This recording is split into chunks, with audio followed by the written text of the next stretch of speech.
There appears to be an uptick of aggressive policing. I have been working in the community for over 20 years, and it is very obvious, particularly during this time, that we see police all the time. It is a job like any other job in the world, and they have to abide by the rules and their training. And then when not, there has to be severe consequences because it's lives that we're dealing with.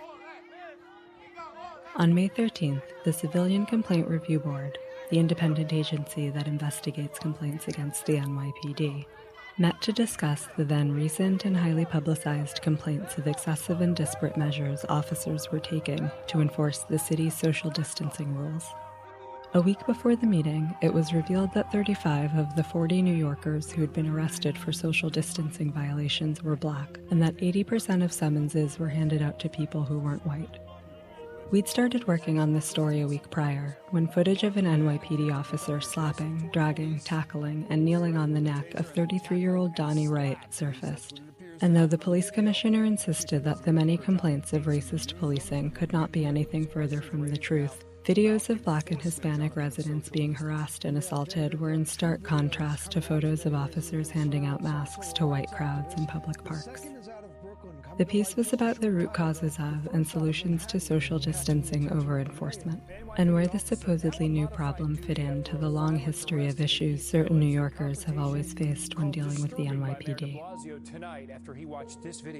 Obviously, we're in a very unique moment socially and politically and economically and physically, but I think you have to just sort of pull back and look at where we are in general as far as policing in New York City. My name is Mark Winston Griffith. I am the Executive Director of the Brooklyn Movement Center and also a steering committee member of Communities United for Police Reform. The idea that Black and brown communities are over-policed should come as a surprise to no one, and it's certainly something that we've been fighting for a long time. And I think it comes from this idea that police need to be involved on every level of public safety and public wellness. This increases the possibility that there's going to be some abuse of law enforcement that's going to result in some kind of lethal force that is demonstrated.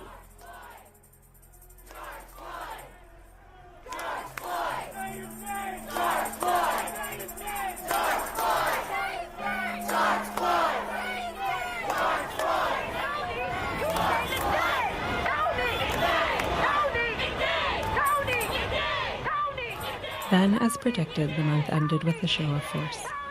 The deaths of Breonna Taylor, Tony McDade, and George Floyd, all within just over 2 months of each other and each at the hands of police officers, occurred as the country was still reeling from the death of Ahmaud Arbery and the arrest of a suspect with a decades-long career in law enforcement for the crime. And while state-sanctioned violence against Black human beings is, in this country, as old as the state itself, these brazen acts of racist brutality, some of which played out repeatedly in gruesome videos, took place in a country already on the brink. Over 100,000 Americans had contracted the virus, 40 million had been recently unemployed, and the federal government wasn't doing much to help. We were by and large confined to our homes and our phones, or doing essential jobs in risky conditions. Summer was starting, days were longer and hotter, and for many the rent was almost due. What came next was unexpected and unsurprising. A nationwide uprising in the name of Black lives, spanning small towns and big cities in all 50 states. And in New York City, where almost 24,000 people had died from COVID-19 and where Black people were twice as likely to, the protests that started days earlier in Minneapolis hit the streets of Brooklyn on May 29th. And, as expected, the NYPD responded with the same excessive force they'd been criticized for implementing in the weeks prior. I had heard about the protest because I have a couple of friends that live down by the Barclays Center, and when I got there, it was probably around like 9:30. They were stationed kind of in multiple tiers, and then out of nowhere just started grabbing and arresting anyone who was in the front. My name is Tisha. I live in Brooklyn.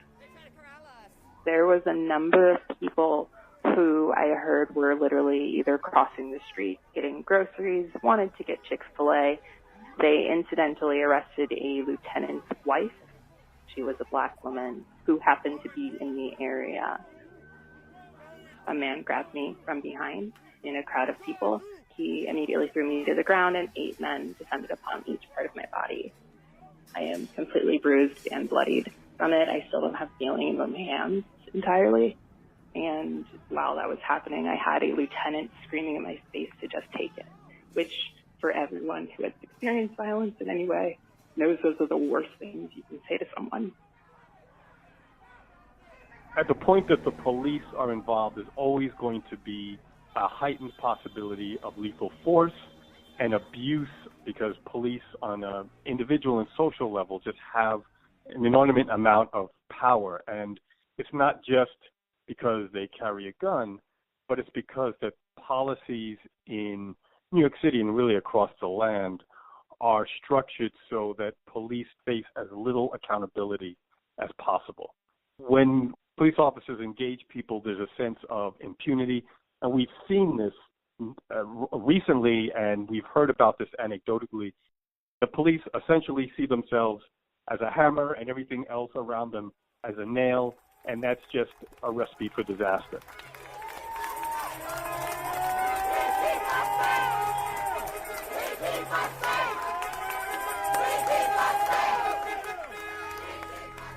We lived and we watched what happened in our hometown following Friday's demonstration. Peaceful protesters were pepper sprayed, beaten with billy clubs, shoved, spat on, all by cops who for the most part weren't wearing face masks. An NYPD officer drove a city-owned vehicle into a crowd of people, an act the mayor called upsetting. Officers knelt alongside protesters and used mourning bands to cover their badge numbers, a trend inferred to forecast the abuse that they intended to inflict. On Tuesday, the mayor instituted a citywide curfew, but provided few specifics on how it would be enforced, and 5 days later, lifted it. Cops confiscated bikes and supplies, and trapped protesters on the Manhattan Bridge, and a Manhattan judge ruled that people who'd been arrested while marching could be detained for over 24 hours. By Friday, June 5th, thousands had been arrested, and some even questioned by the FBI. And 2 days prior, on Wednesday, June 3rd, crowds gathered at the Metropolitan Detention Center in Sunset Park to demand justice for Jamel Floyd, who died that morning after a corrections officer pepper sprayed him. My friend got arrested with me, and then we got taken first to a Brooklyn precinct, and then eventually wound up at one police plaza where they were taking everyone. My arresting officer started being very uncomfortably kind the second that we were in the wagon. He tucked my hair behind my ears and wanted to put my mask on. Things that were a level of intimacy that was really bizarre for someone who had just attacked you. And I'm clearly bleeding at this point. I got knocked to the ground with such force that my contacts got knocked out of my eyes. I clearly have been harmed. I'm not going to appeal to your humanity. I was in jail for 10 hours. My friend who got arrested with me was there for maybe 3. Only white people were released in a time that would have been reasonable. And some people got out in under 30 minutes. You're not allowed to get a phone call. They don't do phone calls there, were her exact words. So you just wait until they say you can go. There is no heating there. So for about 10 hours, I was just shivering to the point where I made myself a toilet paper blanket. There is a lot of confusion between the cops. They didn't know who arrested me. They didn't know why I was arrested. I was never told why I was arrested. I was never read any kind of rights. I was never announced. I was never given a warning. None of them are from there. None of them seem to understand or have been trained in what to do outside of takedown. If you're going to talk about how do you lower the incidence of abusive policing, you've got to address accountability. You've got to make sure that things like 50A, which essentially hides personnel records away from the public so that police officers who have a history of abusive behavior are never brought to account in a completely transparent way. You just have to make sure that you build a culture where police officers are expected to not only perform their duties in a way that's respectful and that abides by what the rules are, but you also give civilians and the public a way to actually hold them accountable without having to equip everybody with a phone or even have to rely on a body camera. Civilian recording of police brutality is the primary, if not only, accountability measure available to the people. Departments routinely fail to address allegations of abuse unless presented with video evidence, and even when such evidence exists, police are rarely disciplined. Despite the video of Eric Garner's last moments being recorded and viewed innumerable times since 2014, the officer who killed him faced no criminal charges and stayed on the city's payroll for 5 years. The video of George Floyd's last moments, captured by Darnella Frazier on May 25th, however, resulted in the arrests of 4 police officers and a once-in-a-generation movement for change. Today, with these video cameras and telephones that have cameras, everything winds up being videotaped, right? Everything. So the Attorney General is investigating in real time. This is like, new age reality TV. Everything they're doing is being videotaped and is being investigated immediately. So the police officers know that they're being videotaped. The protesters know they're being videotaped. So they all know that there's going to be total accountability. It's not like the old days, where you had to get a tip and a rumor and this, and you had to go back. It's all on videotape. So there is no pretense or hiding or maybe I'll get away with something. There's no getting away with anything. It's all on videotape. And the AG is investigating, and it's happening now in real time.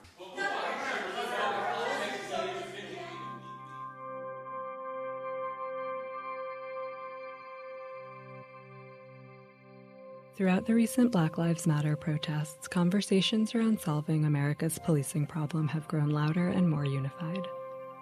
Some of New York's most popular demands were communicated to the mayor on June 3rd in a letter signed by hundreds of his current and former staffers.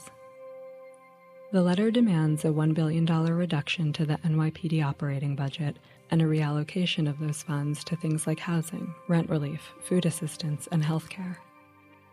It also calls for the immediate firing of all NYPD officers found to have used excessive force or to have covered their badges at protests, and for the names of those officers and their personnel files to be released to the public. Finally, it demands that an independent commission be appointed to investigate the mayor's office and NYPD's responses to this moment. As for 50A, the state legislature will convene with an eye towards overhauling the statute. And as for other solutions to over-policing, the one we found most overwhelmingly offered was the adoption of a more holistic approach to public safety, one in which cops and communities share the burden, and where issues that extend past the reach of the law are left in the hands of community. I have a heavy heart, a tremendous amount of sadness. And I would say with that, there is still optimism and hope on the other side. This is not the first time we've seen this, right? So we've seen unrest around the death of folks at the hands of police officers. One of the things that will always weigh heavy on my mind is what else can we be doing? My name is Dr. Tracy Kazee. I am the Senior Vice President of Justice Initiatives for the Center of Policing Equity. My role is to work with the chiefs on issues of culture and disparities amongst all of the work that they do, and provide solutions and help them figure out so we can avoid situations that we see going on across the country. It just all feels wrong. I mean, it truly does. What you also see happening on the streets is what I call generational exhaustion. This is not new. This has been a life lived for millions of Black folks. The one thing with the chiefs, the conversations I've been having, is that you certainly don't think we're going to be able to go back to whatever we were doing prior to what you see happening now. There are communities that require a different approach. And in figuring out what that approach is, you have to do everything that you can to make sure that you are on the ground with community and understanding what those needs are. Some of those needs are not police, law enforcement related, and they don't require a law enforcement response. When you talk about the lack of jobs, when you talk about schools that are not up to par with some of our suburban schools, those are not police issues, yet they intersect with policing in many ways. One of the things you're starting to hear too out of the demonstrations that you have is that there's a disconnect between the officers, who don't reside here, who occupy and leave. And one of the things that we're going to have to do is there needs to be a full accounting for community, not just law enforcement. And in some cases, that means you may have to defer those services to nonprofits that are on the ground. Violence disruptors, people who live in the community, people who are known in the community. And that means there has to be a sharing of power in some form or fashion. One of the things that we always emphasize when it comes to policing is that society has asked the police to be responsible for too much. It's not only that the police have taken more responsibility and expanded their role, but elected leaders, legislation, increasing the number of criminal offenses on the books has allowed for more and broader policing. And then on top of that, we have seen drastic shrinking of other resources that could better respond to issues that are happening in the community than law enforcement and the criminal justice system. My name is Ed Chung. I am the Vice President of Criminal Justice Reform at the Center for American Progress. A lot of the things that happen in a police department that are problematic aren't because of bad or good apples. The way that officers are trained, not only in official training capacities, but in kind of that unofficial learning from people who came before you. When you're seeing use of force, aggressive takedowns, punches being thrown, especially in communities and places that have persistent levels of violence. You can't just come in with the police or with a government program and say, this is what we're going to do. You have to start from the ground up. So, for example, reducing the number of actual police stops and custodial arrests, especially in Black and brown communities where you see more and over-policing, limiting the amount of calls that officers respond to in person, de-escalation and diffusing situations. I think those are the types of things that law enforcement is going to continue to consider, and something that people in the community have been clamoring for quite a while. Now we have to do everything we possibly can to make sure that people are safe. And that's what this budget is all about. Another change we heard shouted across the country is for local jurisdictions to defund the police. And though the call to defund is not entirely new, it seems louder and stronger than ever before. Perhaps because it's budget season, and from here to California, millions of dollars are being cut to pay the costs of sheltering in place. In our own city, the mayor presented a budget in April with a less than 1% cut to the NYPD and nearly 40% taken out of funds for public housing. And perhaps the public health, economic, and policing crises that have plagued the city for months now have more New Yorkers wondering what they're even paying for and asking what defunding might look like. We'll talk about that. For folks who talk about abolish or defund, in some instances and some nuances, we're talking about the same thing. And I clearly recognize it's not, right? There's folks who are just advocating for police not to be there. I get that. I wish it was so easy to say, let's just, pull them out. And I think we all know not everybody's going to agree with that. And so it really is, to me, it's a call. It is a given in most cities that police budgets will go up every year. From our perspective, or my perspective, we need to think of public safety at a much larger level, not only when it comes to budgets, but when it comes to everything else, resources, framing, agenda, incorporating people to do the work. The idea that we're going to see dramatic budget cuts and the police department will most likely be spared those cuts, and then we're going to see cuts in education and social services and healthcare, and I think it reflects the fact that the police department has always been seen as and has been treated as a sacred cow, and that it's got a disproportionate amount of power within City Hall. Yeah, I'm not really sure either what defund the police means exactly. If by defund the police you mean defund the whole thing, cut the whole $6 billion out of the budget, I don't think that that's possible. But if you mean cut the police department's budget, that is something that the council is looking to do. My name is Daniel Drum, and I'm the council member for the 25th District, and I'm also the chair of the Finance Committee of the New York City Council. Our primary responsibility is to produce the budget for the city of New York. Of course, we have to go through negotiations with the mayor, but I personally am pushing to definitely see cuts to the NYPD budget.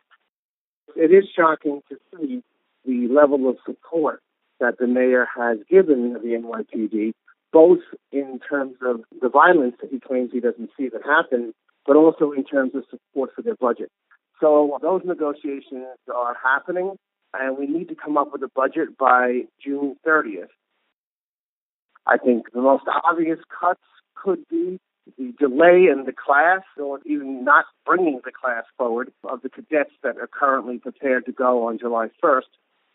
I am also looking very carefully at their overtime. They have about a $700 million a year overtime budget, and I think that's something that we really need to look at, especially in light of what's been happening on the streets. I'm sure that a lot of these officers are accumulating overtime. So it's something that we need to examine more.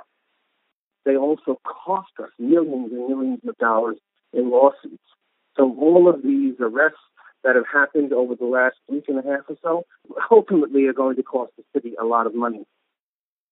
We have a number of public safety initiatives included in the budget that the City Council put forward. We have the end gun violence budget. We have alternatives to incarceration.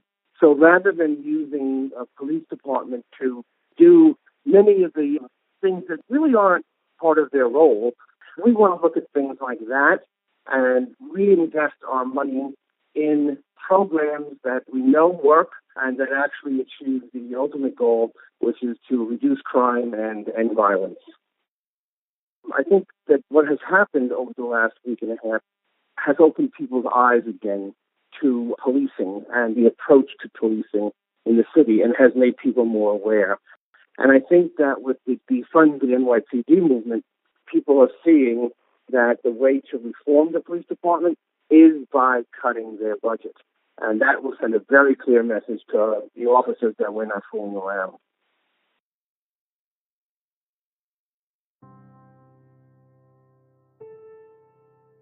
The story we were working on kept changing as we made it, and will change and change again if we're lucky. Yesterday, June 7th, the mayor committed to move resources from the NYPD to youth and social services. Today, June 8th, the city starts its Phase 1 reopening, with subways and stores inching back to normal. There's a rumor that NYPD Commissioner Dermot Shea is considering resignation, and with him, Department Chief Terrence Monahan, each to be replaced by a high-ranking black officer. Later this month, we'll vote, largely by mail, in the New York State primary election, and 1 week later, the city budget will be due, although it's expected to be late this year. And an unknown number of NYPD officers will likely resign or be investigated for brutality enacted during the recent protests against police brutality. And New York will keep hitting the streets until things change, and if ever there were a time for them to, it appears to be now. And our story will change, and so will we. But the one thing that won't is that Black Lives Matter.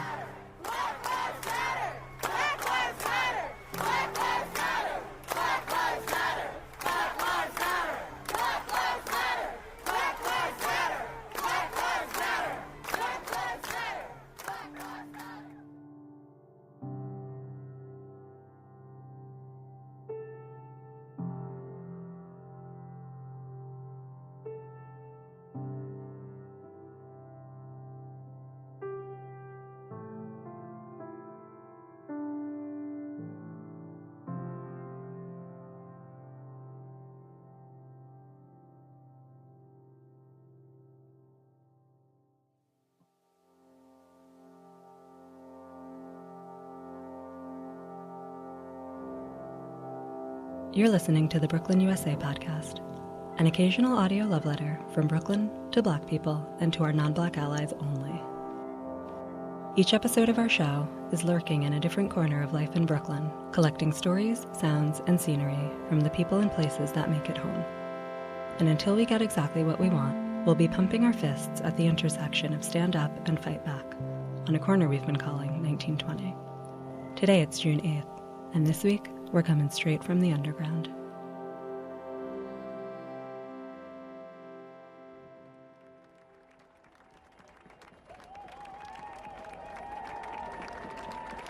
First, we tried to solve the problem of policing and ended up just screaming in the middle of the street.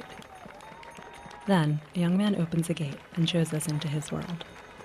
Next, we head to the Midwest and back. Then, we keep an eye on the streets, which are keeping an ear to the ground. Next, we get a closer look at pandemic life behind bars. Then, a lesson in hope and history from our elders at the water cooler. Next, we're joined in solidarity as we all fight for a world free of bias. And finally, the weather. In the meantime, tell me, what's going on in Brooklyn, USA?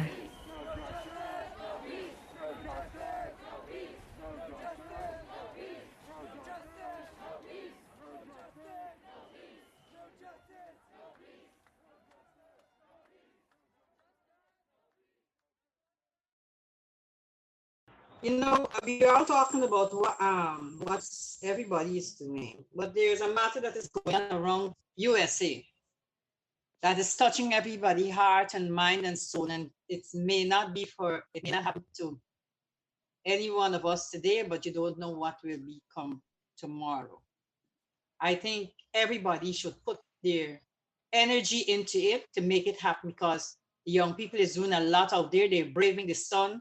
They're braving the bullets, the tear gas. If none of y'all never had tear gas, it's not a nice thing. So we need to support BRIC media. They need to voice some opinion too, because people are going out there willing to die for justice, for equal rights and justice. And it's not only for me, because I'm a Guyanese, I could fly home back anytime. Because anything like that happen in my country, I on the streets.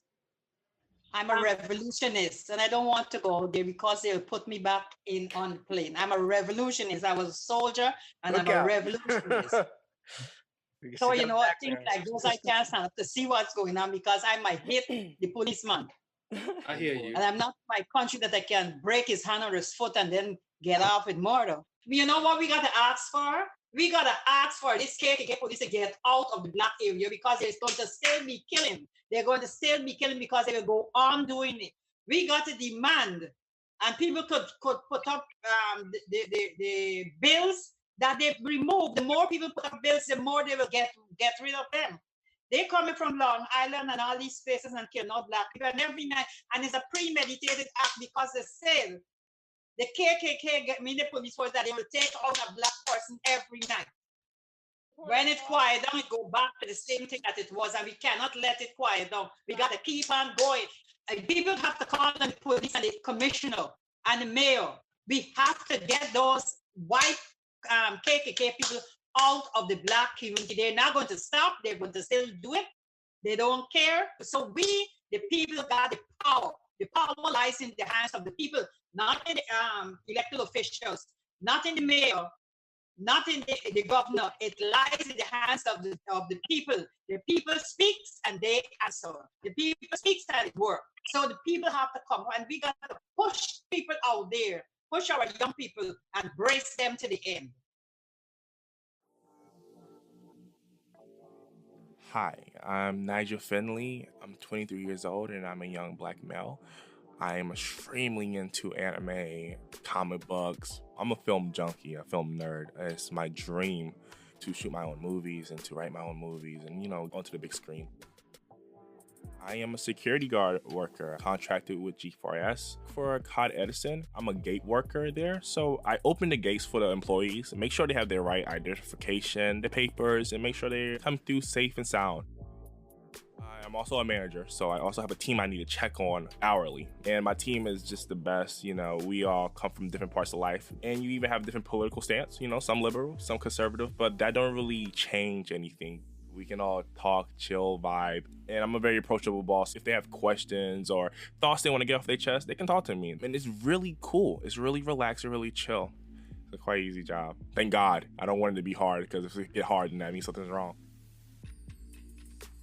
Speaking of something wrong, this whole George Floyd situation, it's really hard to see that on camera.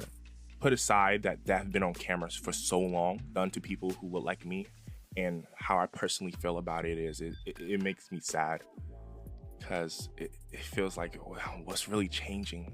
And you have to think, this is just on camera. We don't know all the times that wasn't caught on camera. How many George Floyds around the world that we didn't get to see, and the cases that just got thrown out or just passed through, or no justice was served. Personally, how I feel about it, I feel disgusted by it, and it made me mad and it made me sad at the same time. It just boils my blood a little bit, to be honest with you. I'm not the only one affected by this. This actually seeped over into the work environment. Like I said, you have a lot of people from different backgrounds and walks of life. Some liberals, some conservatives, and you best believe that a police officer killing an innocent black man, well, that's going to come up. And then you have my workers who feel strongly about it too. So as a manager, I try not to take any sides, because I have retired cops who work at the facility and they feel strongly about it. And others feel differently about that. Some feel opposite. It's clean cut for them. George Floyd was wrongfully killed. Knowing how I feel about the situation, that's hard to stay neutral about it. I'm originally from the South. I've been through police brutality. I was exposed to it at a very young age when I saw my father get slammed down in front of me and handcuffed because he looked like a suspect. I was 6 years old when that happened. I remember crying because I thought they were going to take my dad away from me. And my dad, telling me to look away, tell my mom to grab me, because they arrested my father in front of me. Thank God they caught the suspect and they relayed the message. I could have lost my father just being a black male in America, and it make you mad and it make you scared, because that could be you. It's just depending on the day. Staying neutral on that, that's a hard thing to do. My workplace is usually a chill place. Now it's so tense. It is really tense. You can't hide from this situation anymore. The protest is like a couple miles up the street. It's so close to my work environment. We're in an era where it's right in your face. You can't hide. You can't afford to hide on a rock. It's coming to your doorstep, to your workplace. You have to deal with this 24/7. It's really real out here. Seeing the protest starting in Minneapolis, and now it's like in every state, and even going globally. You got all kind of people coming out and just supporting us. What's wrong is wrong, and I'm going to stand with you. I'm going to fight with you. And that to me is the American way. This is on a whole new scale. This is probably going down as one of the biggest protests in history, period.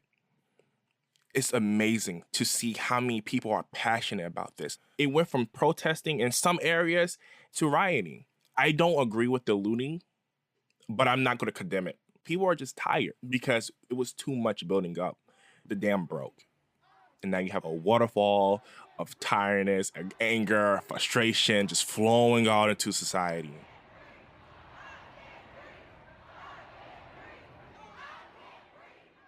This weekend, I was walking past a riot that was happening on 14th Street.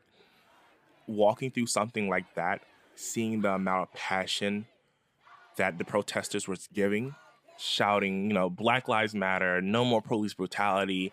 There was fireworks going off in the air, goggles for the tear gas, book bags, I think was carrying water and milk, all black attire, gloves too. I felt intimidated from the police, the law enforcement there, because how different people see the police is interesting to me. When I see law enforcement, I tense up, make sure I look non-threatening. It's sad, but it's a trained habit I have. So when I saw that, plus the riot shields, the hands on their guns, they're tense. I'm tense. The protesters are tense. It's just a bad situation to be in, honestly. Seeing the police officers in the riot gear really triggered my anxiety. Kicked it up to 11, and I already was on edge. I just really wanted to get through the crowd. When I was further up the road, I saw they started to throw the tear gas. I think they wore the gloves to pick up the tear gas cans up to throw it back at the officers or to throw it away from the crowd, which was pretty cool. I thankfully wasn't there for the tear gas and the rubber bullets. I was just there when we were just starting up. I didn't see any fire. I wasn't at a violent protest. Plus, I had to go to work anyways, but I was inspired by the protesters. I appreciate what they're doing. You know, kudos to you if you're out there protesting.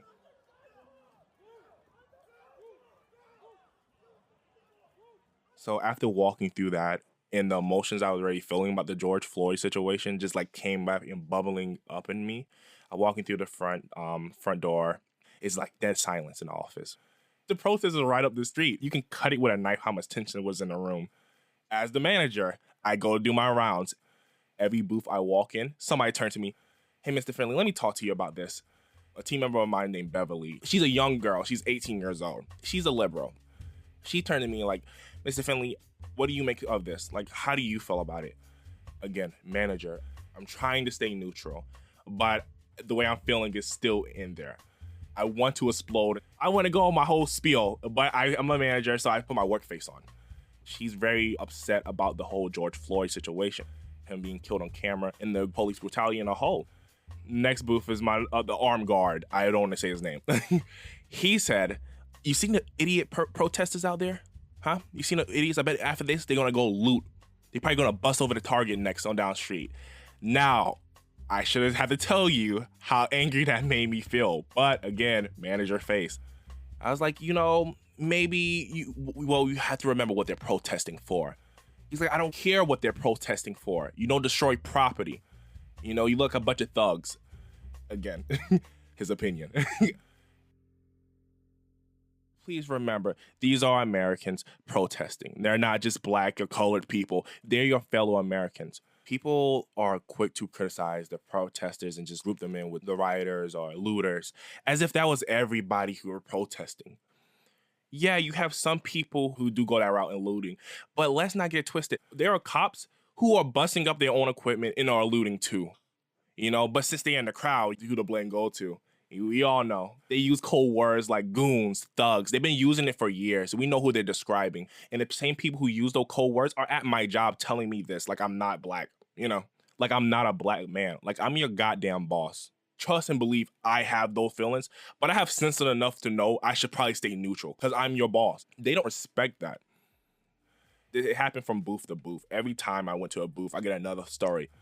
"Yo, Mr. Finley, that's messed up. I wish those protesters would go home. It's causing traffic." It showed you what people prioritize in society. Shouldn't be worried about traffic. You know what I'm saying? Dude, it's a protest. They're fighting for change. Like, I walked through it. I was okay. It's a change. And some people, like, after I get off work, I'm joining them. I only got an hour left. I'm out of here. It was so new to me because a workplace that was so chill, we was all on one wavelength, one event can change the whole flow of my team. We are divided. I have half of my team who are for the protest. I have the other half who are just not here for it. As ironic as this is, it kind of showed me how my team members feel. And I just move accordingly like that, you know? And it's sad because I kind of on some level wish I didn't know this about them. But I know it's for the better that I know where they stand. Maybe they can't educate themselves and have a change of ways, or maybe they're not seeing the full picture. But for right now, you know, all my job right now as a boss is to try to de-escalate any upcoming arguments I can on the field. Again, this is just crazy to think that something that happened in Minneapolis just spread this wide and this fast. Seeing people from different walks of life and different ethnic backgrounds supporting us so strongly, I can't even put into words how happy it's making me. Because instead of questioning them, I'm gonna take their word and I'm gonna stand with them. Better yet, I'm gonna fight with them. That to me is the American way. That's the only thing that gives me hope in this situation. Because regardless if you look like me or not, you can stand with me and you can fight for what's right in this country.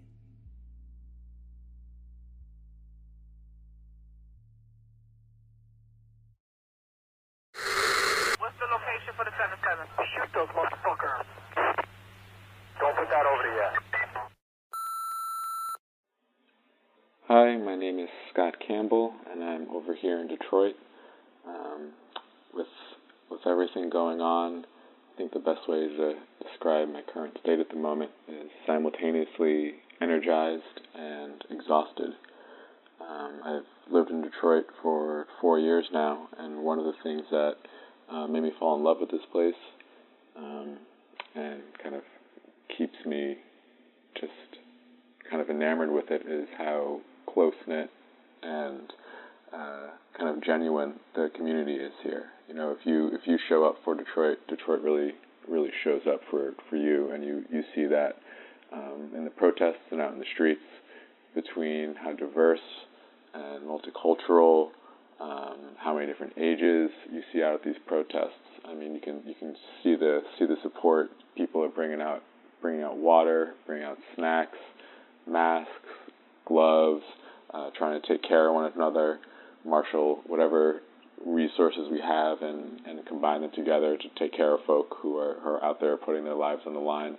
And that's really energizing. You know, it kind of makes you feel like maybe this time will be different. But that's also kind of where the exhaustion comes in, at least from my standpoint. You know, as a black person myself, and you know, Detroit being a black city, you know, there's a certain level of just being tired. You know, there's a lot of emotional labor that goes into showing up. A lot of emotional labor goes into feeling the pain, figuring out how to turn something positive out of it, making sure to take care of yourself and find space for yourself to recharge. It's a lot of work on top of just the difficulties of being a person. You know, having a family, having other loved ones you care about, trying to reach your own goals and dreams. But, you know, there's always this kind of other cloud or other shadow hanging over, something else you always have to fight day in, day out. So that's kind of how I've really been feeling, just bouncing back and forth between energized and excited and uplifted and just completely drained and tired and cynical. And I'm just, you know, trying to be more the former than the latter, but giving myself the space to try and be both at the same time. Thank you. Okay, honestly, I'm a little angry. I can't even try and front. I am really angry with everything that's going on. I'm not pissed, but I think that the fact that it had to get to a George Floyd and go through all the countless other people to get to here is not a good testament to the United States and how they view things. And I think that is something that needs to be talked about. We talk about systemic racism, but what about purposeful ignorance? You see it in front of your face and you still don't believe it because you think that the media is trying to fool you. And I think for a lot of people, they still believe that it's not true. On the other side, the good thing on the other side is that people are seeing that it is true. And it has been happening for years and years and years and years. And I really pray for our Black men and our Black women and our children. Because right now, the children are carrying that fight. And I just hope that there's no more deaths behind this. Can we just start locking people up already? No, it doesn't work like that. At least I won't take the knee. Breaking news tonight, a police-involved shooting in Brooklyn. The NYPD says that officers shot an armed man while responding to a call of shots fired in Crown Heights. Police say they got a shot spotter alert around 9:30 Tuesday night in the vicinity of Bergen Street and Rochester Avenue. On Tuesday night in Crown Heights, 10 NYPD officers opened fire on a man who police say had a gun. At approximately 21:26 hours, police responded to a shot spotter activation. Units were called to the scene by an activated ShotSpotter device in the area of 1668 Bergen Street. This incident is not related to the ongoing protests. It's possible you've never heard of it, but ShotSpotter is the world's largest gunshot detection system. New anti-crime technology is in operation in Baltimore. Denver police are testing out their ShotSpotter technology. On Chicago's South Side, in the neighborhood of Englewood, police report a stunning 43% drop in shootings last year, largely because of these ShotSpotters. This call is being recorded. My name is Ralph Clark, and I'm the president and CEO of ShotSpotter. ShotSpotter is a for-profit company with an audio surveillance technology that detects, locates, and alerts police to outdoor gunfire. We're deployed in over 100 cities. We have 2 international deployments, one in Nassau, Bahamas, and then the other one in Cape Town, South Africa. The company went public in 2017. Today, they charge cities somewhere between $65,000 and $90,000 per square mile per year. The NYPD is expanding its electronic senses from eyes to ears. In March of 2015, the NYPD installed 300 audio sensors in precincts in Brooklyn and the Bronx as part of a pilot program. They were saying, hey, there's no way they can be successful here in New York because our environment is so unique, it's so different, it's so challenging. About a year later, Mayor Bill de Blasio and Police Commissioner Bill Bratton, who sat on the board of ShotSpotter before he was reappointed to the office of Police Commissioner in 2013, announced the official rollout of ShotSpotter in all 5 boroughs. This new gunshot detection system is going to do a world of good in terms of going after the bad guys in this town, and it's going to allow us to deeply enhance the safety of our communities and the communication between police and community, because when something happens, we're going to know about it instantly. NYPD in New York City is our second largest customer, around 70 square miles deployed, with our largest customer being New York City that has over 115 square miles deployed. The progress that's made by this department is because of an ethic that is focused on innovation, on constantly improving the work. ShotSpotter is the latest in a string of police technology embraced by the NYPD. Commissioner Bratton epitomizes this, and what he did by developing the CommStat system is, I think, the epitome of this notion in the history of our city and the history of policing in our city. In the mid-90s, Bill Bratton and Rudy Giuliani introduced CommStat, a data-driven model of policing that's criticized for the role it's played in broken windows policing and the stop, question, and frisk harassment of hundreds of thousands of Black and brown New Yorkers. But that idea of constantly innovating, constantly trying to take advantage of the newest technology, looking at ways to do things better and differently than before, that pervades this agency, and it's part of why it is the finest police force in this country. While ShotSpotter had buy-in from the city, New Yorkers were skeptical of the new surveillance technology, projected to cost $3 million in its first year. A gun is fired somewhere in your city. So what happens now? In the past, there was a slim chance the shooting would be reported to police at all. At least, that's how things were. ShotSpotter has changed all that. So how does it work? The company was founded 20 years ago by Dr. Bob Schoen, who had been using math to triangulate or pinpoint the locations or epicenters of earthquakes and things like that. And he had the notion that he could apply those same principles acoustically and be able to perhaps identify and triangulate or pinpoint gunfire. ShotSpotter installs a network of outdoor microphones, or, in their words, acoustic sensors, on lampposts, rooftops, or anywhere high up. The sensors are designed to suppress ambient noise and pick up on the impulsive pops and booms of gunfire. Once gunfire is detected, the sensors triangulate and timestamp the noise. The exact location of the detected gunshot is indicated by a dot on a map. The sound is then sent to ShotSpotter headquarters in Newark, California. Just on the other side of the bridge from Facebook. For human review. 24/7, 365. These folks on a real-time basis will be listening to and looking at these pops, booms, and bangs, and they'll make the final determination whether to publish that incident or not. ShotSpotter acoustic analysts receive extensive training on reviewing and classifying gunfire by distinguishing gunshots from other impulsive sounds that are not gunshots. And so they'll knock down further any potential false positives, things like, jackhammers or fireworks. According to a field test done by the National Institute of Justice, ShotSpotter's detection is 80% accurate. We should have no more than 10% false negatives, i.e. missing gunshots. We'll tend to err on the side of send the alert out as opposed to not sending it. False positives suck, but false negatives suck more than false positives. And that whole process takes between 30 and 45 seconds from the trigger being pulled to the alert showing up in a police department's 911 dispatch center. ShotSpotter has critics.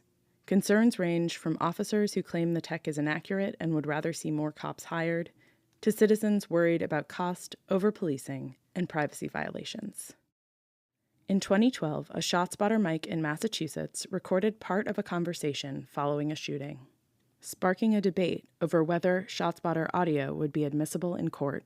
Someone happened to be standing underneath a sensor, someone shot them, and they responded, like literally after they shot him, like, why you do me like that, Jay, or something like that. They said, why you do me like that, XYZ person. That got a lot of notoriety because that helped finger the person. The privacy surveillance discussions is coming up more frequently, and we've actually engaged a independent body to come in and do an audit of our company from a privacy point of view. My name's Farhang Haidari. I'm the executive director of the policing project at NYU Law School. Last year, Ralph Clark reached out to the policing project to request a company-wide audit. Our mission is to work with communities and police to achieve more just and more effective policing. It should be noted that Ralph Clark sits on the board of the policing project. When we think about policing, our goal is public safety. That means more than just neighborhoods that don't have crime. It means improved relationships with police departments. It means communities having a voice in how they're policed. We thought if we could help a dozen tech companies improve their practices, that we'd actually have a huge impact on the field as opposed to a dozen police departments. So far, the policing project has only worked with a few tech companies: Axon, the largest maker of body cameras in the United States, and ShotSpotter. With ShotSpotter specifically, we worked on a privacy audit, so tackling the question of what's the risk to individual personal privacy posed by ShotSpotter. Look, this is a problem with every policing technology. Companies, police departments, they're not particularly transparent about how the tech works, what their policies are on collecting data, on storing data, on using data. The Fourth Amendment doesn't give you a lot of protection when you're out in public. So if private companies want to put up cameras or license plate readers to watch you in public, there's not much constitutional law around that. In July of 2019, the policing project released their report on ShotSpotter. The first recommendation we made was to reduce the length of time that audio is stored. They stored audio for about 3 days on any particular sensor. So now it's closer to about 1 day. We also got them to really change their internal practices with who has access to audio and what sort of audit trails are generated every time someone listens in. And the last change was to put really strong language in their policies and in their public statements that they would not allow police or DAs or anyone else to use ShotSpotter as a audio surveillance device. Another recommendation was for ShotSpotter to draft a clear outward-facing privacy policy. I think every policing tech company should have totally clear policies that are written for regular folks, not written by lawyers. And then, frankly, every police department should do the same thing. They should make their use policies clear, put it up for the public. I'm wary about any new technology, especially when you're using technology on neighborhoods that already have borne the brunt of violence and over-policing and, decades of biased police practices. I don't see ShotSpotter as being too concerning on that front, because these are gunshots. And in New York City, there's not a lot of good reasons for there to be gunshots. It's a degree of objective evidence. And I actually think that it's really damaging to police community relations when police don't respond to gunfire. Both Ralph Clark and Farhang Haidari agree that police technology is not an answer to gun violence. It's just not about ShotSpotter. It's about response protocol. It's about the strategy that the police department has to better serve at-risk, underserved communities and integrate our technology with other technologies, and also integrate it with other processes and other programs. There's decades of research out there on gun violence prevention, and the one thing that everyone agrees on is there's no one solution. It really needs to be a comprehensive strategy of regulating how people get weapons, background checks. I think addressing root causes of gun violence is incredibly important, and I think one of those root causes is the relationships between police and their communities. If communities feel over-policed, policed in ways that aren't productive, then people don't like to report crimes. They don't like to serve as witnesses. And so I think no matter what the tech is, or no matter what the research says, it all has to be within the context of police listening to their communities, working with their communities.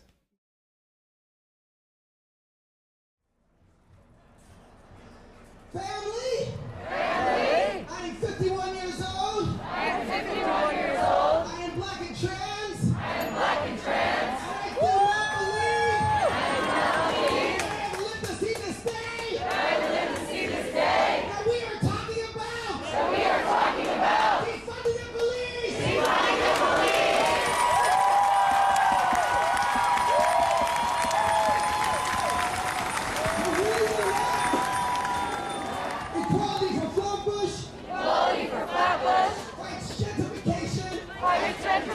And police violence. Because in my neighborhood of Flatbush, East Flatbush, and Crown Heights,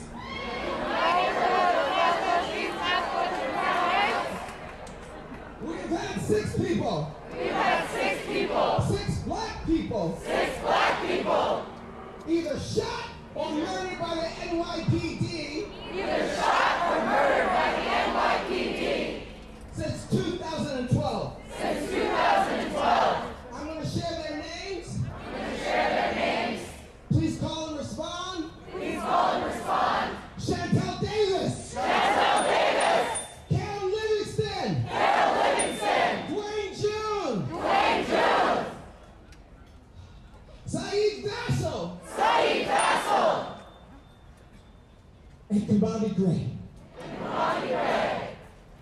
We should not have that many people. We should not have that many people. Killed in one neighborhood. Killed in one neighborhood. As they try to displace us. As they try to displace us. Who displaces our people? Who displaces our people? The landlords. The landlords. The developers. The developers. And the police. And the police.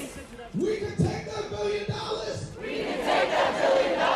And make sure. And make sure. That we have a place to live. That we have a place to live.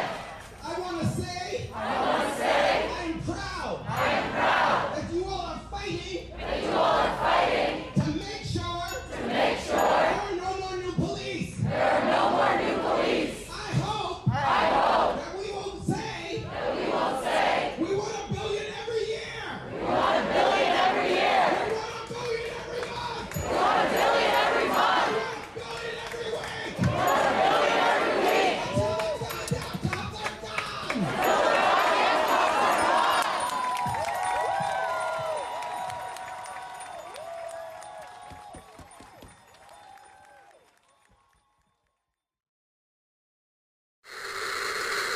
Sir, start making arrests.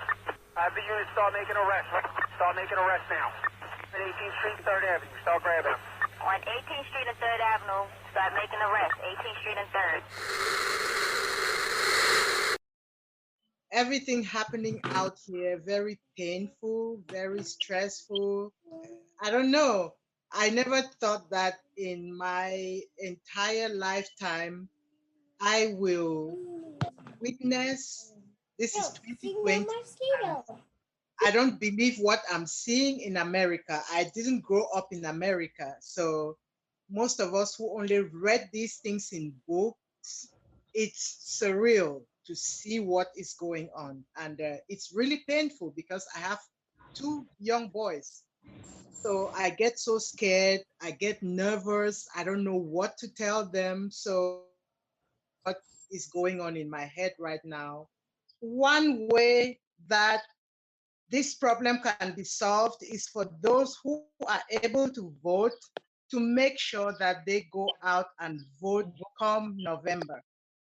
Because we can be out here shouting on the streets, but if we don't make that effort to get the people in power now who are not ready to enforce the changes that we want, I don't see things changing much. So those who are able to vote should make that effort not to waste that vote come November. That's all I have to say now. And I hope everybody's okay and staying safe.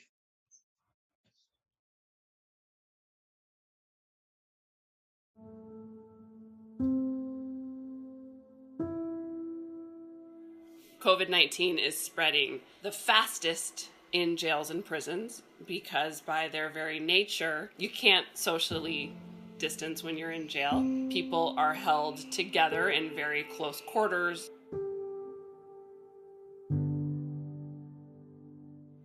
My name is Lauren Katzman. I'm a staff attorney in the criminal defense practice of the Legal Aid Society, and I work in the Brooklyn office. So Rikers Island, it's a very old, very large complex on a physical island within New York City. It is a jail, which means that everyone who's held there is either pre-trial, right, so has not been found guilty of anything and is by law presumed innocent, or they're serving a short sentence. So if someone is serving a sentence that is 1 year or less, then they would serve that sentence in jail. It's an awful place. There's a long history of violence and abuse by corrections officers against people who are detained on Rikers Island. So physical abuse, sexual abuse, verbal abuse.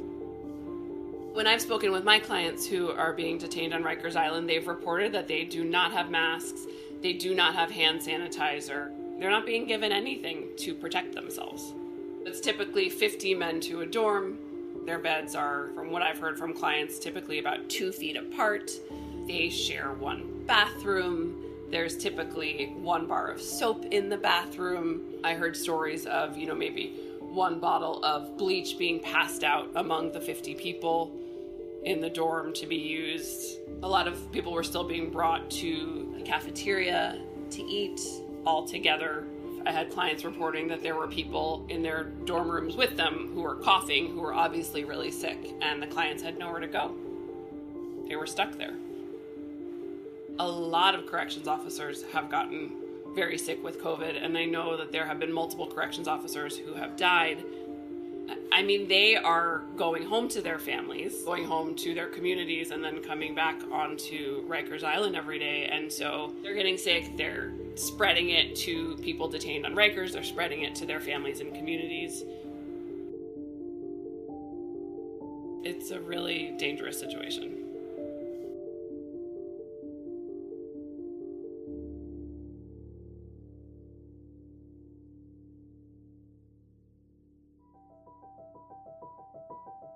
Legal Aid is a very large organization. We're the largest public defender in New York. We as an organization have brought a lot of lawsuits against the city and I believe against the state on behalf of our clients who are incarcerated. What's called mass writs. A writ of habeas corpus is a vehicle that we as lawyers have within the law. It's an emergency application for release of our clients. I myself brought a few writs on behalf of individual clients. Thankfully, I was able to get 4 clients out pretty quickly. I have some coworkers who have brought numerous writs and have been doing really, truly amazing work and getting people out. If you have a client who is over 50 and has an underlying health condition, you certainly have a better chance of getting a judge and a DA to agree to the client's release. Even for people who are there because they have committed crimes. And even if those crimes they've committed are violent crimes, they are still people with families and friends and loved ones. They have not been sentenced to death. They don't deserve to get sick. They don't deserve to die. And the city's not protecting them. A lot of what we were doing was trying to convince the DAs to consent to our client's release, because the reality is if the DA is on board with your client getting released, you have a much better chance of the judge agreeing. I think the Brooklyn DA has been better than in other boroughs. I know that in Brooklyn we've had more success with our writs, and that's wonderful. I think that they haven't acted fast enough. I know when the pandemic first hit and when it became clear that it was hitting Rikers Island really hard, the Brooklyn DA and the mayor came out saying that they were going to release people en masse, and instead it was really just a trickle. And I felt like it was on each individual lawyer to fight really hard to get our individual clients out. And I was happy to fight. My coworkers were happy to fight, but that's not how it should be in this situation. You know, some lawyers who, for whatever reason, aren't able to bring mass writs, right? Like there are some lawyers who were sick from COVID. There are lawyers who have multiple children who are caring for sick family members. So to leave it on the heads of individual lawyers, I feel like is unfair.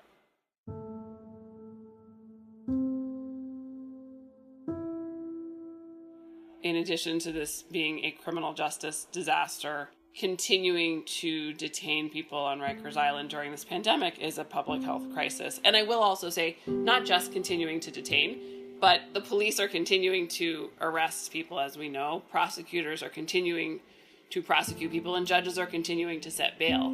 So it's not just about getting the people who are already on Rikers Island off. It's about stopping the increase, right? And stopping new people from being incarcerated. If anyone listening has a family member or a friend or, other loved one who is incarcerated, there's so much incredible work being done right now to get people out. This doesn't just apply to people who are over 50 and people who have serious health risks. We are trying to get everyone out because, as we all know, it's not just older people, it's not just people with underlying health conditions who are getting very sick from COVID and who are dying from COVID. Even if pre-COVID you really thought there was no way to get your loved one out, you would be surprised. Like, there are bail funds posting bail. There are writs being brought, creative negotiating happening with DAs. People are getting really creative and bold, and we are getting people out, not fast enough, but we will continue fighting.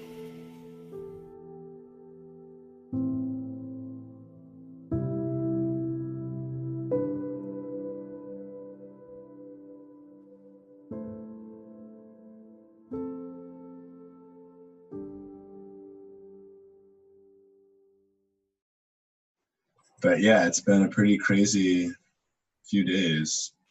Yeah. It's like, I can't believe all this on top of the COVID, like, what next?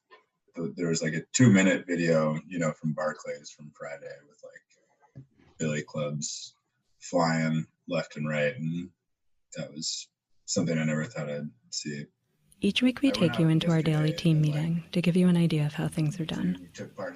This week, instead, we're taking a moment of silence.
am just so upset. Well, not, I shouldn't say upset. I'm just so centered on this situation with the protesters. I definitely feel so much a part of what they're doing. I can remember being in all the marches and things. Actually, decades ago, I was going back to Martin Luther King, and my husband and I going to the what was that? I don't remember. I called it Mud City because I remember you were up in like up to your boots in mud when we went down for the marches in Washington. You know, but I think that this time is extremely important, and that the change. I mean, right behind COVID, this on top of it has impacted the environment, and again, Black people more than any, you know, and it is just an incredible period where we really should use this time to make the demands that have been over 400 years in the making, you know. Systematic racism is something that is very well documented in this society. It is very well documented from the time of our coming here and being brought here forcefully as slaves. It's documented the lynchings of our Black men. The Black men in our world are the most admired and the most threatening people on the earth. If racism is applied systematically across all the major societal compartments, from education to economics, everything. And now I think is a time, after all the burnt buildings, after all of the protests, I think now is the time is really ripe for making these things to institutionalize some programs, many programs that will take away the bite of the racists, that will take away their opportunity. Once we have more transparency, it will not happen, because those policemen, they don't want to be charged, but they did wrong. And there's no other way to put it. It is wrong to kill Black men. And they have been doing it for decades and decades and decades. We have to protest in every way we can. I mean, I know the vote is very important, and I think that the young people today will express that vote. Everyone is commenting that it was not just Blacks out there protesting, it was multicolored. The young people today are seeing the disgrace, and they are not acknowledging the treatment of people. And I think that is good. And I do see this as a bit different from those that we've seen along the way. And many of them I've seen and been a part of. All those people out there in protection, but they're not the hostile. So the COVID ain't doing nothing now. We got a will, we got the will, we got to go with the will. Because there's a will, the youths make a way, and we got to go with them now, because it took coming 400 years or how many years for anything to happen. And if these young people daring the policemen and daring to go out, then we have to back them to the end. And I prepare to back them to the end.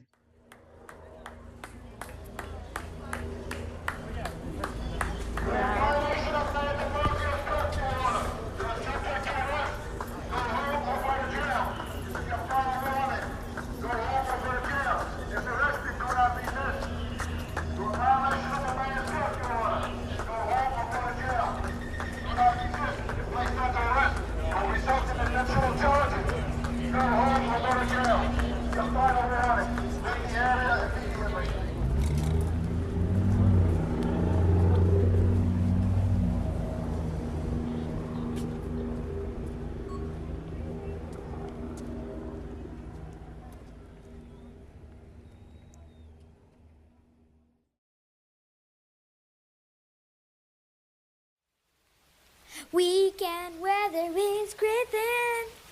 Weekend weather with Griffin.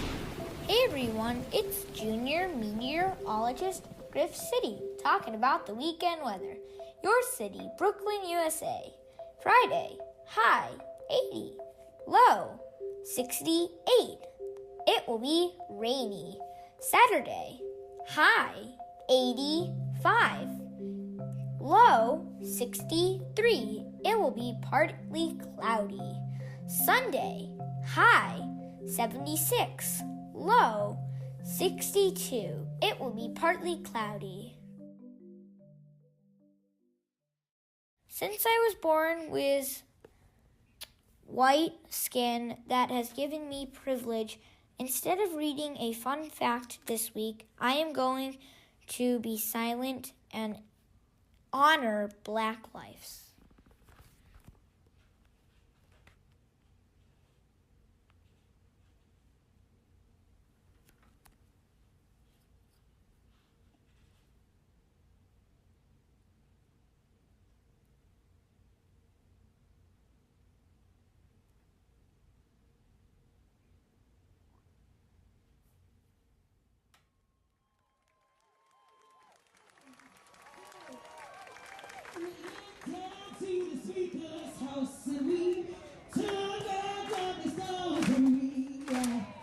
Brooklyn, USA is produced by me, Sasha Matthias.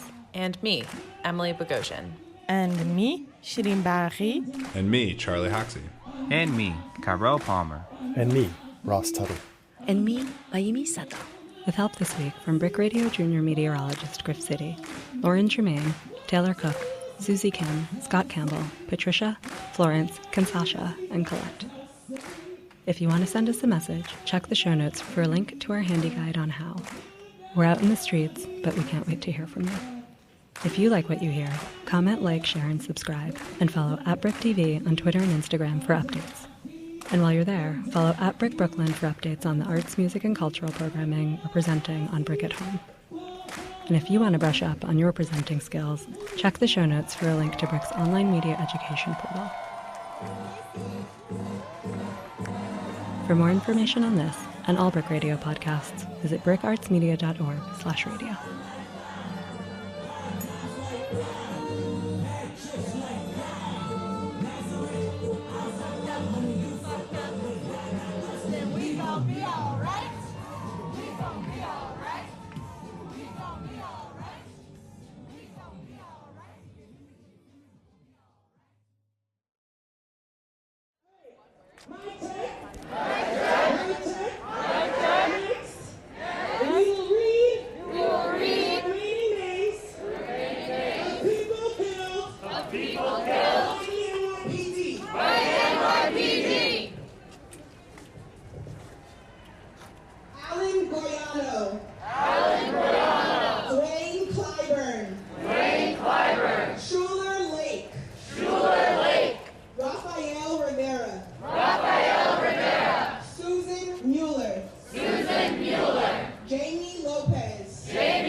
George Tillman,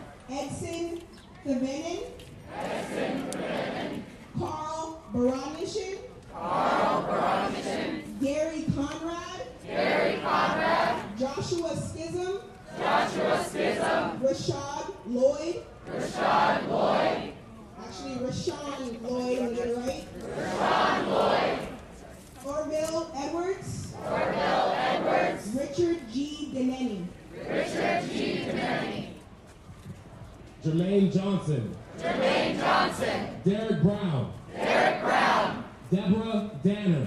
Deborah Danner. Manuel Rosales. Manuel Rosales.